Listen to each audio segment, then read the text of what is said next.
Good evening. This is Haunted Maple 112.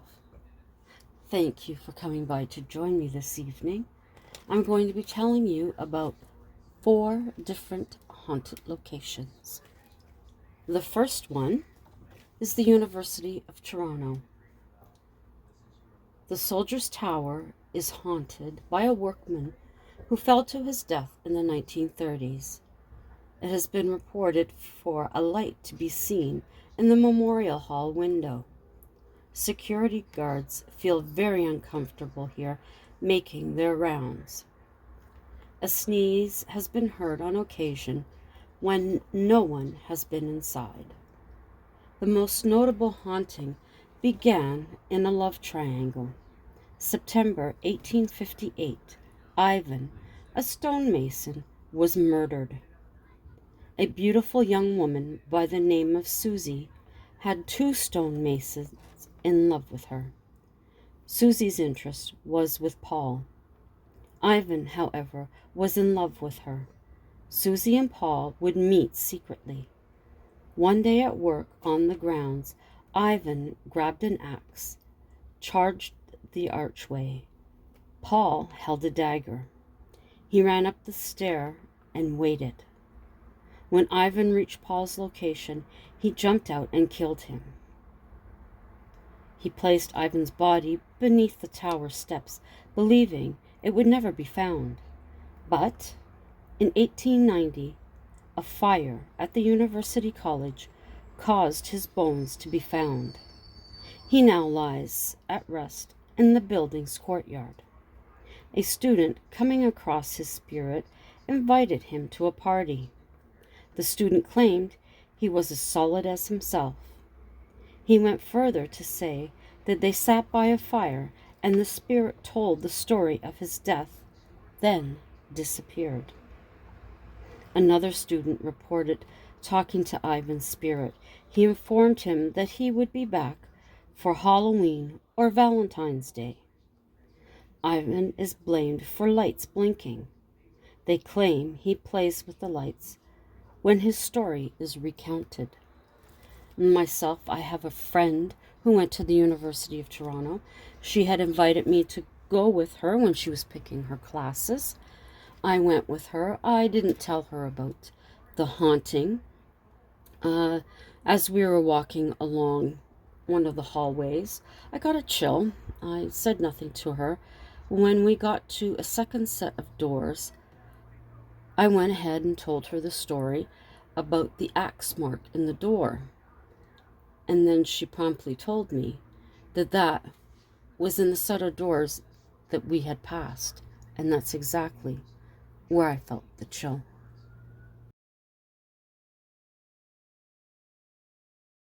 The second location is the Courtyard Restaurant here in Ottawa.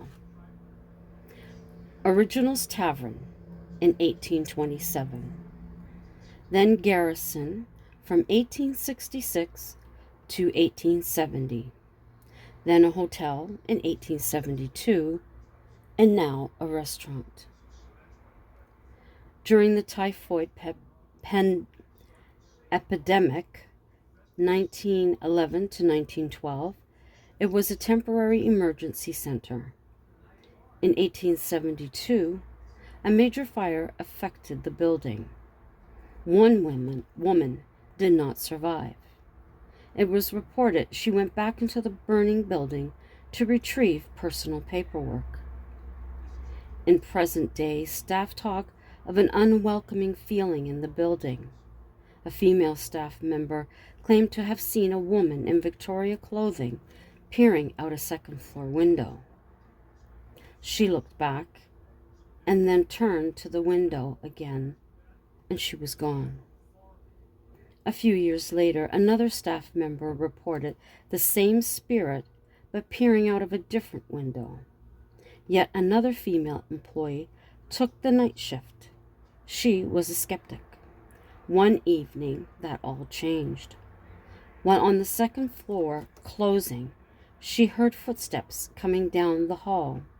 She took a large knife from the kitchen and sat in the middle of the floor. Terrified, she called her boyfriend. When he arrived, she was to become a believer because no one else was there.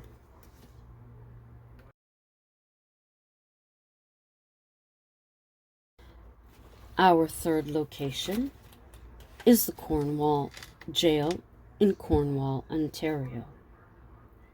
It is the oldest public building in the province of Ontario. In the 1800s, jails were used to house the thieves, murderers, insane, mentally disabled, and undesirables of society. Women and children were in the mix of the overpopulated, diseased, violent, and suicidal environment. It was in use from 1834 until 2002. It is now used as a museum. Ghost hunters filmed an episode here. The current location is where the army barracks stood in 1812. In 1826, the building burnt down. Soldiers and livestock were trapped inside the building. Visitors to the jail report creepy sounds and strange odors. A telephone, disconnected years ago, is heard to ring at times. It is not uncommon for doors to slam. One visitor reported being touched by a cold hand. Another visitor went into a room, picked up a phone, and claims to have heard someone say their name, not once, but twice. There was no one there. Moments later, she experienced a cold hand around her neck. When this happened, she ran out of the room. Stopping to look back, she observed a man sitting on a stool. Investigators to the property have received names in the EVPs, and the names are indeed related to the building. Now, when hubby and I were on our honeymoon, coming back from Old Quebec City, we went through Cornwall. We stopped at a very beautiful park across the street from the Cornwall Jail. Now, when I looked over, I seen two black vehicles in the parking lot. I recognized them as being vehicles that ghost hunters have used in their program. There were no signs on it saying that it was them, but then I figured they would likely use magnets, and they wouldn't want that left to draw attention. But the more I looked, the more I thought it has to be.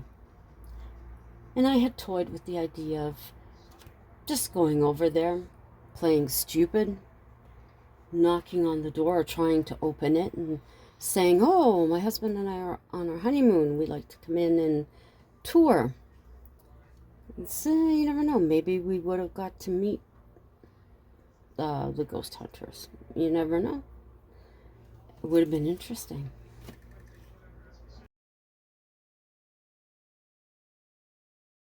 And now the last location.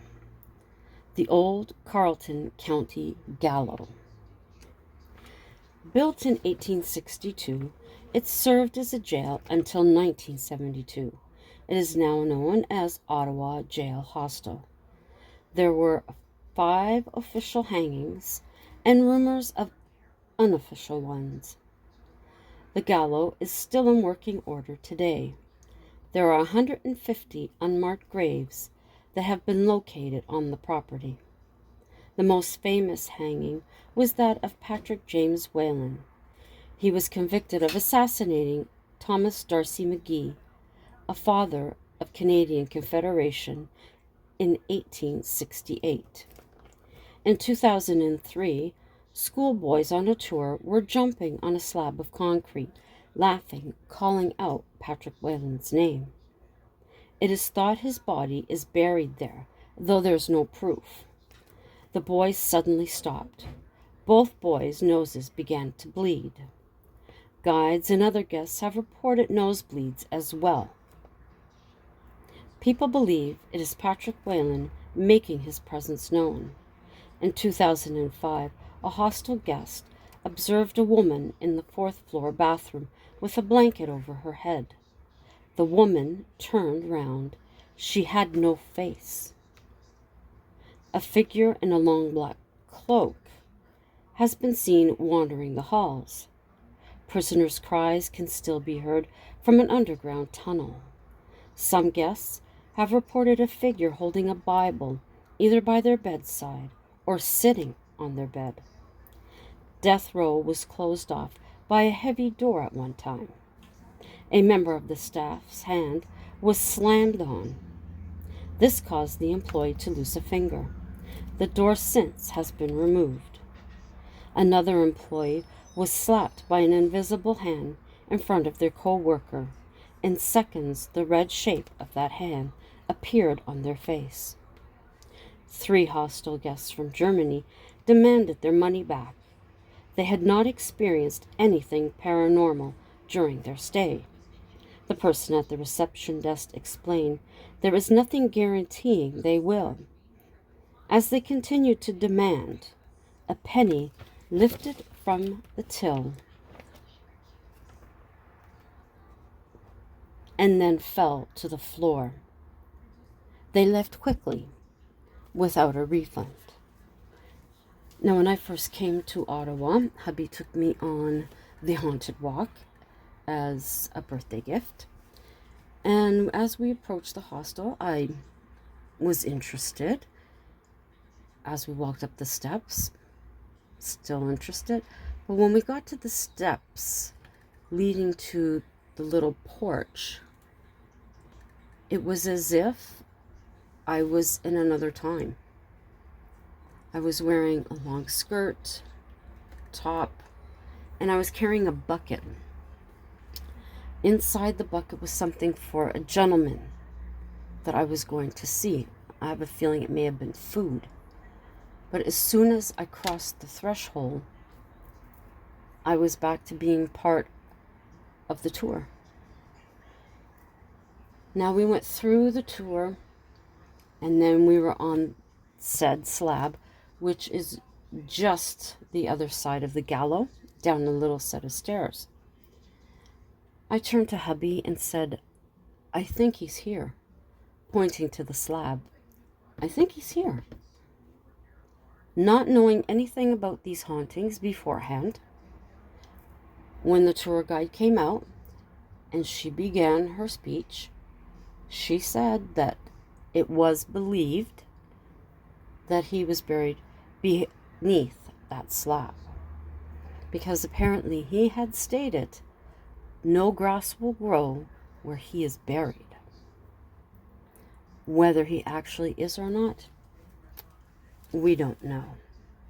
I hope you enjoyed those 4 haunted locations, somewhere for you to visit if you ever go to Toronto or come here to Ottawa. I would like to thank my subscribers for coming by to hear about these haunted locations this evening. This is actually Vlogtober 5. I had done these yesterday for Vlogtober 4, but I had to restart a couple of times, and in my haste to delete the ones that I had made mistakes in or been interrupted by a cat, I ended up deleting the one that was fine. So, therefore, you're listening to it this evening. Now, if you're new to my channel, please check out my other videos. You find something that you like, please give it a thumbs up. Leave me a comment. Share it out if you think someone else would be interested. That's always greatly appreciated. While you're here, consider becoming a subscriber yourself. And if you do, remember to click that notification bell so that you'll know when I next upload. And until that time, sleep tight.